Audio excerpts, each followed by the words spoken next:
Tout ça pour ça.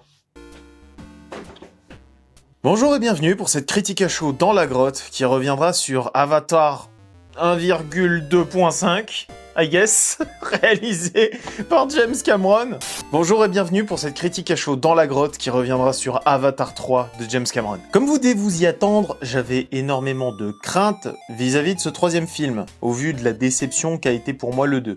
Je l'explique un petit peu dans cette vidéo. Du coup, au final, c'est quoi ? Du recyclage, de la nouveauté, un vrai bon film. Honnêtement, je suis super déçu. Je suis déçu. J'ai été déçu. J'ai pas trouvé le film... Il est pas mauvais. Il est pas mauvais. Pas bon non plus. Donc il y a quelques scènes sympas. Des petites nouveautés qui font passer... Voilà. Puis t'as le reste. La réalisation de James Cameron reste ce qu'elle est. Avec son côté documentaire qui passe très bien pour essayer de donner un effet de réalisme à cet univers, pour essayer de mieux s'immerger. Mais disons qu'on récupère toutes les conneries du 2. Pourquoi les Tulkun sont sous-titrés, bordel, bon sang. C'est vrai quoi, merde.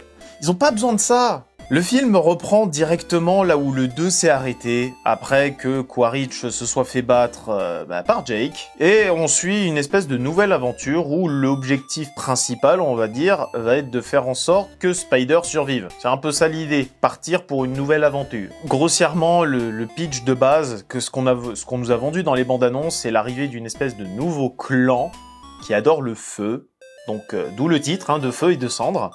Et de voir comment Jake, sa famille et le reste des Metkayina ou des Omaticaya vont réussir à s'en sortir devant ça. Et en vrai, ça nous vendait un peu du rêve. Avec ce clan parallèle qui ne reconnaît pas Eywa, on avait de quoi rêver. Vous ferez mieux de retourner vous coucher, indirectement, parce que honnêtement... Pour commencer avec ce clan de feu, on nous le vante, voilà, avec une méchante, une antagoniste qui va se rallier à Quaritch pour faire une espèce d'effet miroir avec Jake et Neytiri. Mais au départ, on nous la vend comme un personnage puissant, charismatique, et très rapidement, syndrome du Trinity, je suppose, elle devient une sous-fifre de Quaritch. Et ce clan de feu et de cendres ne sert à rien du tout. Il ne sert à rien. Pendant 2 scènes, on te les dévoile un petit peu, on te raconte leur histoire, et le reste du temps, c'est des figurants qui servent à rien. Même dans le climax, où nous, on rêve d'avoir un affrontement Neytiri contre ce personnage, j'ai oublié son nom, et au final, c'est non. On va avoir quelques réponses à des questions qu'on se posait dans le 2, notamment les origines de Kiri, l'avancée du chemin de Loak, avec son Tulkun, et leur évolution est sympa. On va commencer par les aspects positifs quand même. On retravaille la relation Quaritch-Jake et Spider. Ce qui est un truc qui est intéressant. Dans la bande-annonce, on nous le vendait un petit peu.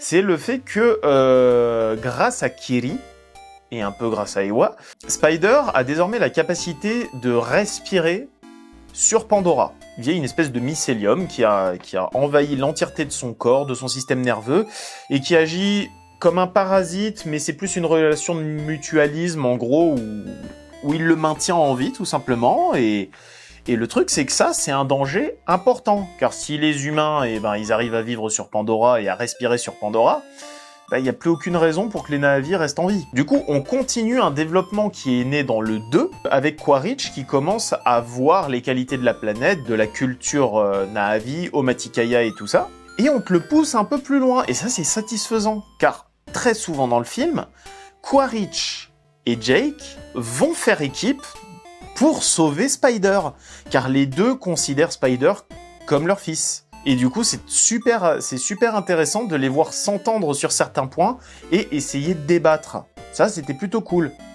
Ça va pas bien loin, mais c'était cool. Le Spider a enfin sa romance avec Kiri. Kiri dont on sait maintenant les origines. C'est exactement ce qu'on s'attendait à ce que ce soit. C'est la fille d'Eywa, tout simplement. C'est la parthénogenèse, comme disait House. C'est en gros, Eywa a fécondé le corps Na'vi du docteur Augustine, et voilà, c'est tout. On a quelques bonnes scènes vraiment sympathiques. On nous dévoile des marchands du vent. En gros, dans les bandes annonces, c'est ceux qui ont ces espèces de grands vaisseaux montgolfières qui font très Final Fantasy. Et t'as justement, avec cette scène-là, l'arrivée et l'exposition du clan des Mang. Moi, je les ai appelés les Mang pendant tout le film. Les Mangwan. on a l'arrivée des Mangwan. C'est elle. C'est des Mangwan. Et honnêtement, leur scène d'exposition est la meilleure scène les représentant. On les voit attaquer et piller. C'est des charognards de ce monde, essayant de voler ce que possèdent les marchands du ciel, les marchands du vent, et les attaquant en plein ciel, ce qui fait que eux montent des Ikran, donc ils volent, ce qui est vachement chouette, qui donne une scène de combat aérienne vachement bien foutue, et un moment qui m'a fait me dire « Ok, il y a peut-être moyen que ce soit vraiment classe ». La madame, là, elle est en plein ciel sur son Ikran, elle voit l'un de ses collègues, une de ses mangues, un de ses collègues qui tient une espèce de sac contenant ce qu'on pensait de l'essence, qu'il le tient en face de lui, elle y fout le feu, lui-même se laisse cramer et fonce façon kamikaze sur le dirigeable des héros. Oh, ça fout un coup, c'est ok, on a renié Eywa, on voit un culte au feu, c'est vraiment fanatique. C'est pas exploité, c'est pas abordé plus loin, c'est pas important dans l'intrigue, ce qui est dommage parce que ça devait être l'élément central, un nouveau clan. Mais au final, on te refait un Reddit total du 1 et du 2. Mais genre vraiment, les 2 premières heures, parce que ce film dure 3h17, au secours le bordel. Les 2 premières heures passaient plutôt bien, même si on retrouvait des défauts qui venaient directement du 2, notamment du fait que Jake soit con. Il se comporte mais comme un con. Il renie Eywa lui-même. Il est en deuil de son fils, d'accord, mais bon, il est pas tout seul. Et le truc, c'est que Eywa, elle t'a aidé quand t'en avais besoin, et quand tu t'es comporté comme un con dans le 2, bah là, elle s'est un peu détournée de toi pour aller autre part, au hasard qui rit. Comme dans le 2, on a des effets spéciaux vraiment bluffants, saisissants, c'est du grand spectacle qui vraiment est très cool au niveau visuel, et on t'assume une gravité qui n'était pas assumée dans le 2. Dans le souci du 2, l'un des soucis du 2, d'après moi, c'était le fait que, du fait de la passion de James Cameron pour l'océan, il ne voulait pas montrer l'océan comme un lieu hostile, mais uniquement comme un lieu d'émerveillement. Et dans celui-là, on va dire qu'il a compris son erreur, l'océan est un peu plus menaçant que ce qu'on pensait, et on a une ambiance vraiment grave. On a un film de guerre, un véritable film de guerre, avec tout ce qu'on a, les conflits armés, les conspirations, les réflexions, des moments plus espionnage, on va dire, je sais pas comment dire ça, des évasions, tout ça, et dont ma scène préférée du film, Jake se fait capturer par Quaritch, se fait ramener dans la ville des humains, une ville qui fait très post-apo, j'ai envie de dire. C'est pas tant ça, c'est une ville de ultra-industrielle, polluée de partout, et ça rend un décor plutôt bien, puisque c'est immense, mine de rien, ils ont réussi à se faire une colonie vraiment badass, et Neytiri va pour le libérer. Avec son Ikran, en se déguisant comme les méchants, là, arrive à rentrer, et s'ensuit une scène de course-poursuite et de vol en Ikran dans une cité humaine totalement industrielle. Ça, c'était vachement sympa, c'était vachement prenant. Surtout qu'en parallèle à ça, tu voyais Jake essayer de s'échapper, pendant que Neytiri, elle, se bat contre les soldats et les Na'vi qui sont du camp des humains. On a des idées comme ça, par-ci par-là. Puis arrive le dernier acte, à partir de la 3e heure de film, et c'est un copier-coller du 1 et du 2. Mais genre vraiment, tu prends le climax du 1, le climax du 2, tu fais un gros gloubi-boulga dedans, et ça te donne la fin du 3. Jake, comme dans le premier, décide d'aller chercher Turuk, le gros pigeon là, et va réunir, comme dans le premier, tous les clans qu'il avait à côté pour dire « venez, on va se bagarrer, hein, comme on a fait avant. » On a les Mekkaina, cette fois en plus, et on a les Tulkun qui ont décidé de se... Les Tulkun... Oh, les Tulkun, ils m'énervent. Les Tulkun, ils m'énervent. Non, mais vraiment, ces baleines-là, elles m'énervent. Tout ce qui touche aux Tulkun, c'est mal foutu. C'est très beau visuellement, c'est très cool, le parallèle est plutôt sympathique, mais c'est mal foutu. Et on te refait la même scène de fin que dans le 2, avec le Tulkun qui monte et qui tue des bateaux, puis bataille de machin, sur un pont, même chose, copier-coller. Sauf que là, on n'a pas de moment de bravoure de Neytiri qui charcute tout le monde façon Rambo. T'as le duel final féminin, c'est Kiri contre Madame Sorcière Rouge, là. Et elle la défonce. Mais c'est pas genre bagarre stylée comme avait Neytiri, non. On te dévoile vers la fin du premier acte que cette méchante crée un lien avec ses ennemis forcés, que je suppute être une métaphore de viol, du coup, vu que madame, elle a tout le temps l'air d'avoir, on va dire, faim. Désolé de le dire comme ça, mais c'est un peu ça. Et elle va créer un lien avec d'autres Na'vi, forcés, et eux vont être totalement tétanisés de douleur. Et dans le climax, Kiri va faire la même chose. Elle va faire un lien avec elle et lui faire mal. Et elle va s'enfuir en courant. Mais le clan de cendres et de flammes ne sert à rien. Ils sont nuls. Ils ne sont pas centraux à l'intrigue. Ils ne servent à rien. Il y a mensonge sur la marchandise. On t'a vendu tout un film sur ce personnage. Et au final, il commence en étant pas mal iconisé, pas mal sympathique, découvrant ce que c'est qu'une arme humaine. Elle découvre ce que c'est qu'une arme à feu. Attends, ça fait un bail qu'ils sont sous colonie, hein. Son origin story, elle est complètement bateau, hein. Il y a un volcan, il a rasé notre forêt. Du coup, nous pas contents, on a appelé Ewa elle est pas venue, du coup on s'est dit bon, y a qui d'autre à prier, le feu. Non, c'est triste, c'est une occasion manquée. C'est une véritable occasion manquée. T'aurais pu vraiment avoir toute une histoire autour de ce clan, et au lieu que ce soit Quaritch qui mette cette dame et ce clan à sa botte, que ce soit l'inverse, moi j'aurais vu un scénario où Quaritch, comme au début de ce film-là, hein, globalement se fait un peu désavouer par sa hiérarchie terrienne, s'il a échoué, qui décide de partir seul pour essayer d'accomplir sa vengeance, qui trouve le clan des cendres, qu'il y apprenne une autre voie que celle d'Eywa, pour justement faire encore plus un parallèle avec Jake, mais vraiment en miroir.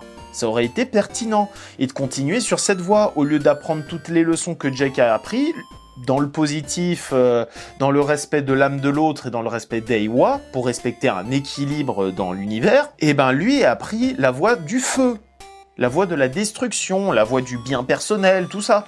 Ça aurait pu être super intéressant. Au final, pas du tout. Hein, non, c'est littéralement, ok, t'es une nana, sois ma nana, maintenant t'es ma nana, c'est tout. Y a rien de plus. Y a littéralement rien de plus avec ce clan de cendres, et ça me fume.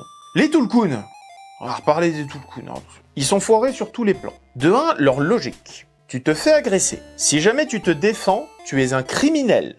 Car on est un peuple non violent. Du coup, la solution pour régler le souci, parce que l'objectif de Jake, c'est que les Tulkun se joignent au combat contre les humains, c'est qu'en gros, t'as le Tulkun déchu qui s'est lié à Loak, le fils de Jake, il ramène une de ses copines, qui s'est fait déchiqueter la tronche, et il le montre au grand Tulkun, au matriarche. Puis là, ils acceptent de venir se battre. Vous avez subi des attaques, vous avez déjà vu que t'avais Payakan qui est revenu complètement désintégré, avec des flèches partout, l'avait quand même banni. C'est qu'elle a souffert plus, c'est parce que c'est une nana, c'est ça? Non, elle s'est défendue, voilà, et là ils ont compris, et là ils décident de faire la bagarre. C'est complètement con, je suis d'accord, mais voilà, c'est comme ça. Bon, au moins ils viennent à la bagarre. Ils ont continué à leur mettre des sous-titres. Arrêtez de sous-titrer les Tulkun, sans déconner.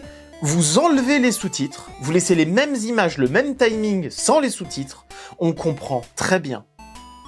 Et on te rajoute quelque chose qui manque au film, et qui manquait aux deux. Vous savez, de la spiritualité, l'interprétation, la subtilité du langage, les cœurs qui se rejoignent, Eywa tout simplement, cette terre où tout est connecté physiquement par un grand réseau neuronal. Non. Puis en parlant de zone neuronale et d'Eywa, quand ils se connectent à Eywa via un arbre des âmes, on voit ce qu'ils voient. C'est-à-dire, ça c'est un truc qui était intéressant, c'est que Loak, dès l'introduction, parle avec son frère. Son frère, Neteyam, qui est mort. Et dont Neteyam essaye de rassurer Loak sur le fait qu'il n'est pas responsable de sa mort. Du coup, quand t'as Kiri, qui dans le précédent s'est pris une crise d'épilepsie quand elle a essayé de se connecter, elle essaye, elle continue, elle force. Et arrivé à un moment, t'as Spider qui se connecte avec elle, et t'as le crétin de Touk là, qui débarque. Ils arrivent à se connecter à Eywa. Eywa a un visage. Ça veut dire qu'elle avait pas prié assez fort. C'est le message de base, c'est que si elle n'arrive pas à se connecter à Iwa, c'est qu'elle force, elle essaye de forcer le chemin, alors qu'on lui dit « Attends que ça vienne, prends patience, arrête de te forcer là-dedans. » Mais non, en fait, la leçon, c'est « On n'était pas assez nombreux, on va prier plus fort. » Oh la vache. Donc voilà, tous ils prient Iwa, et du coup, t'as comme dans le 1, hein, où les animaux, ils venaient sauver les humains, les Omaticaya, là, t'as les poissons. T'as les poissons qui viennent aider. Et je suis déçu. Le grand climax du film est un duel entre Quaritch et Jake sur une espèce de colonne de faisceaux magnétiques de couleurs. C'est complètement crétin. Ça sert à rien en plus. C'est juste pour faire. En fait, c'est juste un prétexte pour faire des explosions, mais encore, c'est même pas. C'est pour faire des jolies couleurs, mais ça servait à rien. Ça servait à rien. C'est complètement con. Ça fait des lumières. Voilà, c'est un faisceau lumineux qui tourbillonne. Voilà, vous l'avez vu dans la bande-annonce. Ça sert à rien. Voilà. C'était juste pour avoir des îles qui flottent. Tu sais, c'est comme dans les monts Alléluia, mais. Au final, ils font la bagarre, il y a Spider qui débarque, Spider est sur le point de crever, donc Quaritch et Jake ils se réunissent pour sauver Spider, et au final, viens voir avec nous, apprendre la vraie culture de nous, et Quaritch il dit pourquoi pas, mais au final il décide de se barrer, et on nous dit pas s'il est mort, on a un plan qui insinue qu'il serait mort dans une explosion, mais en fait non. Non, honnêtement, j'ai été déçu, c'est horriblement moyen. Il y a de très belles images, c'est un bon film de guerre, en gros, parce que les scènes de guerre sont vraiment pertinentes et passent plutôt bien, mais dans sa globalité, ça fait pas univers, ça fait pas cohérent, et je me suis ennuyé. C'était globalement, pendant les 3 quarts du film, j'étais là en mode, où est-ce que tu veux m'emmener, sérieux ? Et là où tu m'emmènes, c'est à notre point de départ. Le seul changement, c'est qu'il y a une tribu qui sert à rien qui est là, il y a eu plein de morts, et Spider peut respirer. 3h17. Je t'aurais résumé ça en un court-métrage de 20 minutes. Voilà. Ce film, il sert à rien. Il sert à rien. On développe un peu la relation entre Neytiri et la chef, en gros la Tsahik des Metkayina, et leur relation est assez drôle du fait qu'ils n'arrêtent pas de se chamailler. Les Metkayina sont plus respectueux de leur inspiration d'origine que dans le 2. Dans le 2, je les aimais pas. Dans le 2, en gros, c'est inspiration maori tahitien. Et je l'ai trouvé irrespectueux à ce niveau-là. C'est-à-dire que, un maori, quand je vois les gosses qui abandonnent l'oak dans les terrains de chasse en dehors du lagon, c'est non, on fait pas ça. Là, ils sont plus respectés. Le sens de l'honneur, guerrier fier, mais quand même malin, et qui respecte la vie, et qui essaye d'être le moins violent possible dès qu'ils peuvent. Donc, là, rien à dire. C'est dommage, quoi. C'est tout ça. T'as du mieux. T'as toujours de la merde.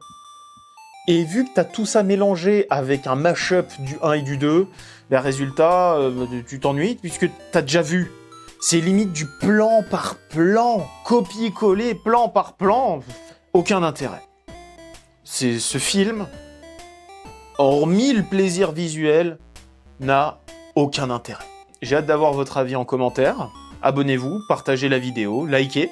Sur ce, prenez soin de vous. Et au cas où on se reverrait pas d'ici là, une bonne soirée et une excellente nuit. Ciao.